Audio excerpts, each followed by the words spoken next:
Hi, it's Pauline. I'm here today to talk about families, past and present. And one of the things we're talking about right now is how to make money, save money, and eventually have enough to take a trip with. So, one of the things we discussed last time, of course, is how to get funds. And we went through that by buying or selling or a few extra hours here and there somewhere else.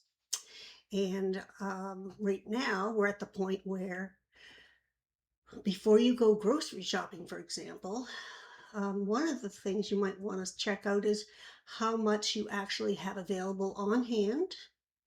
And because if you're starting with not much, then write down the list of what you do need. The other thing I'm wondering about is how many people go to the grocery store every week versus maybe twice a month.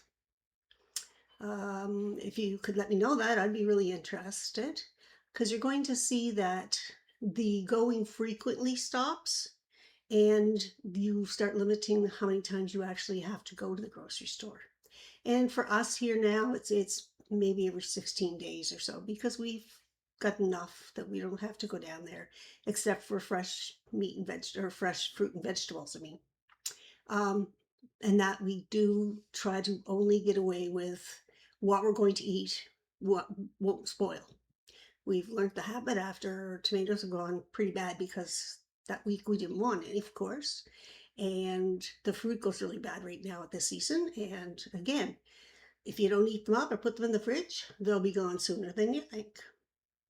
So take note of what you can, what you would like to have more of so that you don't have to go quite so often. And for that, you're going to be looking at your flyers again and seeing what's on sale. So you're going to go with your proteins. Make sure you have enough pasta and things go with pasta. Um, Things like that. So you're going to try to build at least, if somebody's got tuna on, you can pick up 3 tins of tuna. If they also have salmon on, you can pick up 3 tins of salmon. And that should probably come to about 15 bucks, probably. And if you can get them, for less, that's great. But remember that come meal time, you're going to have something that's a protein that you're going to be able to use for your meals. Okay? One of the things I do suggest, if you're not a cook, you might want to try. The cookies and the cakes and the stuff we get now is all moderately processed. There's hardly any place now that doesn't come with stuff you just squeeze out of a bag, throw in the oven, and put lots of sugar on it and frosting. Homemade cookies, homemade cakes, banana breads. And with banana bread, you can add a little bit of chopped up fruit with it. You can add chocolate chips to it for the kids. You're going to find that that's a big saving right there because if you go to get a banana bread, it could be $5 to $7. Whereas if you stayed home and made it, it's a fraction of the cost. It doesn't take very long either because it's only a few ingredients and you're putting it in the oven. And when it comes out, it's better than store bought. And you've done that. Okay, so that's one of the things you're going to do. I'm just going to say that as we look for those things, you have future things that you want to deal with and get paid down on. One of the things we need to look at sometimes is, like, I know I just recently did it again. Um, Went through my bills to see how much am I paying for my cell phone, the data, the cable line, and pretty much the electricity bill. If I'm not, I may not have the best deals in some things, and a lot of places will sell you a contract on one thing, but then they, like a year later or 6 months down the road, they increase it gradually on you. So while there's other companies around, you might have to look for the best deal that you can actually get. So I'm just going to mention that. So it's not uncommon that people change out their places that they're getting their cable from or their cell phone from and asking for a better deal.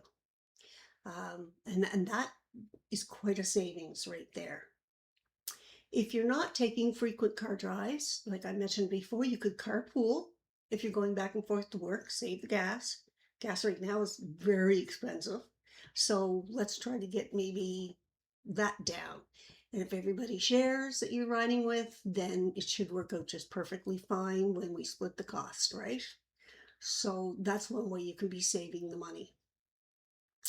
So if you can, try to keep your money going out very little. Don't buy anything you do not need. If you have to get birthday gifts, Christmas gifts, whatever you have to do, try to stay within a budget. And if you're used to going really big, or, let's go to dinner, or, mom needs a new sweater, I'm going to get her one of those. Try to cut back to a reasonable amount because you're not the only one suffering. Everybody right now in this economy, everywhere is suffering, okay? And it's not the gift, it's the thought that counts. I've always been told that. And I really like that idea. A lot of stuff I've made over the years, and I've had the children make for Christmas gifts, especially. And we still all have them. Like, they did a wonderful job, and they were only 4 and 5 and growing up until they're about 12. So it's well worth it if you have children to do a hobby night and have them make their gifts beforehand.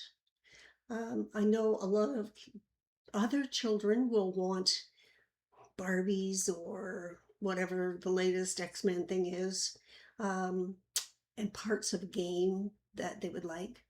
And some would love to have games with their control systems, like their Nintendos and stuff, or PlayStation.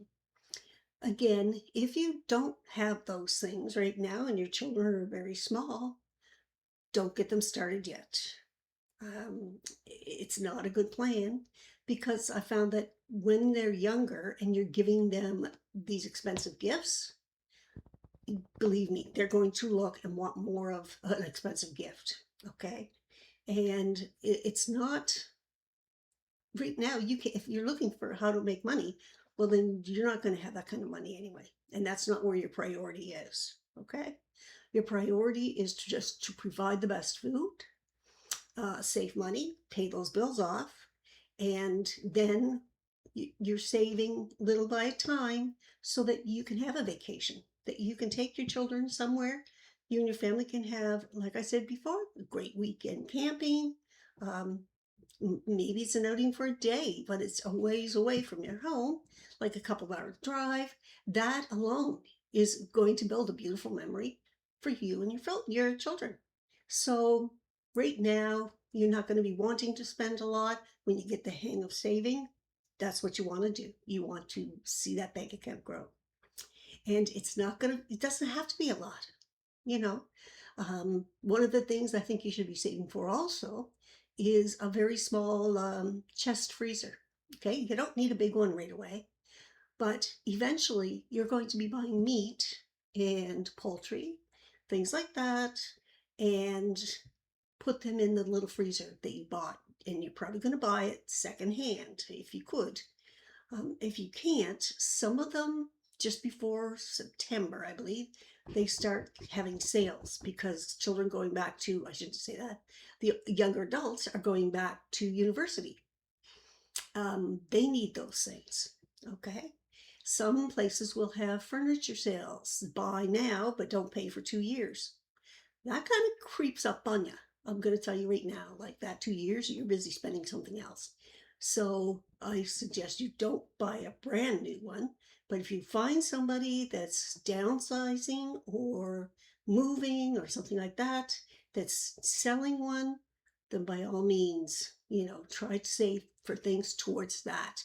And then you will be able to buy other things that go on sale and package them so that they're portioned and freeze them. That works perfectly for anybody who says, you don't need to go out every day to buy something because you've got meals ready and you can actually prep your meals so that if both of you are cooking or working, You can pull something out of a freezer to actually heat up and leave it to thaw, and your supper's ready. I would suggest, getting them, the children, um, trying to eat a little bit more vegetables. I started mine off very early, liking olives and things like that. And most kids now will not eat cucumbers. They don't want salads. They don't want pickles. My kids will eat almost anything now, and they're much more older. Salmon, it depends. If you like salmon, then you're going to look for salmon, and you're going to have some of that as well. You can buy it in a tin, or you can buy it, you know, um, at the store. It's not frozen usually, so you can buy it fresh that day if you want to. But I do suggest you start with all of your tinned products and build them up so that you've got your canned fruit, canned vegetables, canned milks. If you like salads, you should be trying to eat a little bit of it.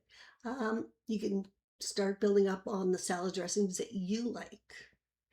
Going to these places, Subway, I can't mention that, but some of these places to have a sub sandwich, for example, Captain Sub, King Sub, whatever they're called, um, very expensive now.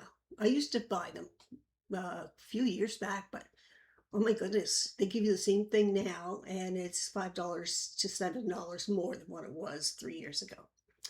And I found that really all I liked was their bun, so I just kind of went around and see who had the buns that were similar. I did find some, and so luckily I can just use that. So it saves me a whack of money at the end of the month. So anyway, if there's any questions or anything, but could you please hit the like button and subscribe, and let me know how many weeks apart that you shop for your groceries right now. And yeah, let's see what everybody does for groceries, because I know there's not a lot of us that goes 2 or 3 weeks without having to go get anything, but we really don't need anything.